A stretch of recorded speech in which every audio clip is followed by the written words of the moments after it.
ओ बुढ़िया, पड़े पड़े यहाँ आराम क्या फरमा रही है? जल्दी उठो और अपना सामान पैक कर, समझी? अरे बेटा, ये कैसे बात कर रहे हो आप?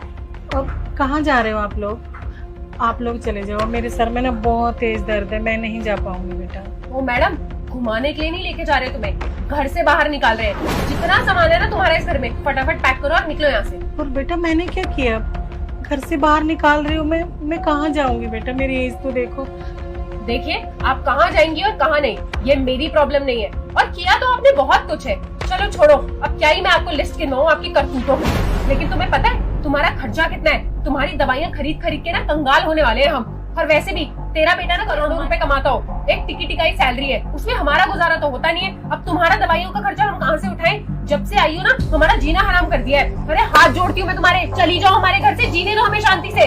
तुम क्या क्या बोल रही हो? ये क्या तुम्हारे घर वालों ने ऐसा ही सिखाया है तुम्हें कि अपने बड़ों से ऐसे बात करते हैं? और मेरा तुम लोगों के सिवा कोई है ही नहीं, मैं कहाँ जाऊंगी बेटा? दुनिया में ना बहुत धर्मशाला है, बहुत सारे ओल्ड एज होम है, कहीं भी जाके रह लेना, लेकिन यहाँ से चली जाओ प्लीज। और तू ये मत सोचियो कि तेरा बेटा आके तुझे यहाँ से जाने से रोक लेगा। तुझे तो मैं यहाँ से बाहर निकाल के ही रहूंगी। आने दे तेरे बेटे को, उसकी भी सुन के जाइयो।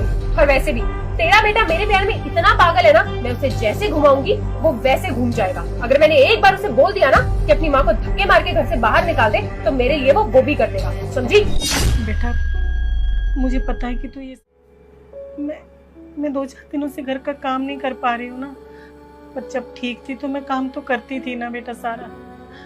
अब सच में मेरी तबीयत ठीक नहीं है तो मैं क्या करूँ? देख, तू फिक्र मत कर, मैं ठीक हो जाऊंगी। मैं सारा काम कर दिया करूंगी। मैं घर के एक कोने में पड़ी रहूंगी, पर मुझे मेरे बेटे से दूर मत कर। तेरा बेटा आने वाला है, अब उसके सामने ड्रामा करना मत शुरू कर दियो। कभी उसके सामने रो पीट के दिखाने लग जाए, ऐसा ना हो कि उसका मन बदल जाए और वो तुझे रोक ले। अब फटाफट अपना सामान पैक कर, और शाम को ना तुझे यहाँ से निकलना है, तो ज्यादा लेट मत करियो। शाम को तैयार रहियो, समझी?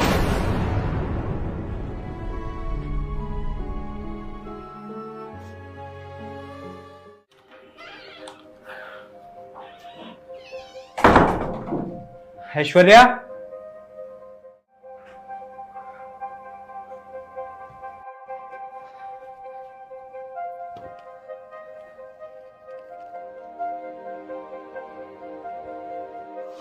आ गए तुम? हाँ मुझे तुमसे कुछ जरूरी बात करनी है। हाँ बोलो ना। देखो, जल्द से जल्द अपनी माँ को इस घर से बाहर निकालो।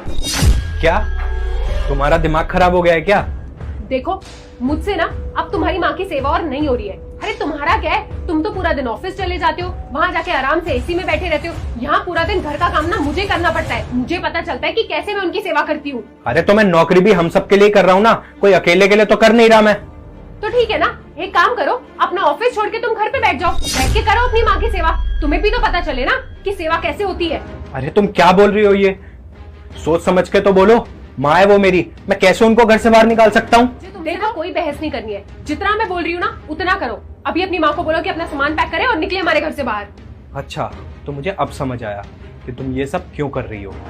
माँ ने वो गांव वाली जमीन अनाथ आश्रम में दान कर दी, तो तुम्हें लगा होगा कि अब तो उनके हाथ में कुछ भी नहीं है, तो तुमने सोचा कि इनको अब घर से बाहर निकाल देती हूँ, क्योंकि उनका यहाँ रहने का कोई फायदा ही नहीं है ना। अब जब तक तुम्हें लगता था कि वो जमीन हमारी हो सकती है, तब तक तुम उनकी बहुत सेवा करती थी, बहुत इज्जत करती थी। बट अब जब तुम्हें पता लगा है कि वो जमीन उनके नाम नहीं रही, तो तुम उनके साथ ऐसा व्यवहार कर रही हो। हाँ, मैं कर रही हूँ ये सब इसलिए क्योंकि वैसे भी उनके पास है ही क्या।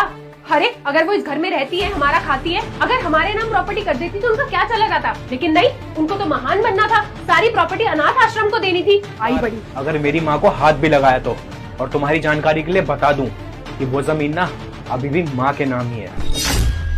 और ये सारा प्लान मैंने इसलिए बनाया था ताकि मैं तुम्हें परख सकूं। और देख ही सकती हो तुम अब कि मेरे प्लान की वजह से तुम्हारा सारा सच सामने आ चुका है। मुझे माँ बहुत दिन से बोल रही थी कि मुझे बहू के व्यवहार में बहुत ज्यादा फर्क लग रहा है, बट मैंने उनको बोला कि नहीं माँ, उसको किसी और बात की टेंशन होगी। बट उनका शक सही निकला, और अब घर से बाहर माँ नहीं तुम जाओगी, क्योंकि मुझे तुम्हारी जैसी लालची औरत के साथ अब रहना ही नहीं है। मैं अपनी माँ के साथ रह लूंगा। नहीं भरत, प्लीज ऐसा मत करो, मैं तुम्हारी वाइफ हूँ। भरत, तुमने मुझे घर से निकाल दिया तो मैं कहाँ जाऊंगी? देखो, मुझे माफ कर दो, मैं आगे से ऐसा कुछ भी नहीं करूंगी, पक्का। चुप, जो तुमने गलती करी है ना, वो माफी के लायक है ही नहीं। चुपचाप आप करो और निकल जाओ मेरे घर से। और हाँ, डिवोर्स के पेपर भी तुम्हें जल्द मिल जाएंगे। भरत, क्या हो रहा है ये सब? चुप, अब एक शब्द और मत बोलियो। अरे तो होता कौन है मेरी बहू को घर से निकालने वाला?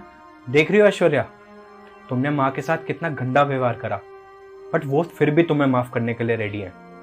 ये होता है एक छोटी सोच और बड़ी सोच में फर्क। और हाँ, आज तो माँ के कहने पर मैं तुम्हें माफ कर रहा हूँ, मगर अगली बार से ऐसी गलती हुई ना तो मैं तुम्हें खुद धक्के मार के इस घर से बाहर निकालूंगा।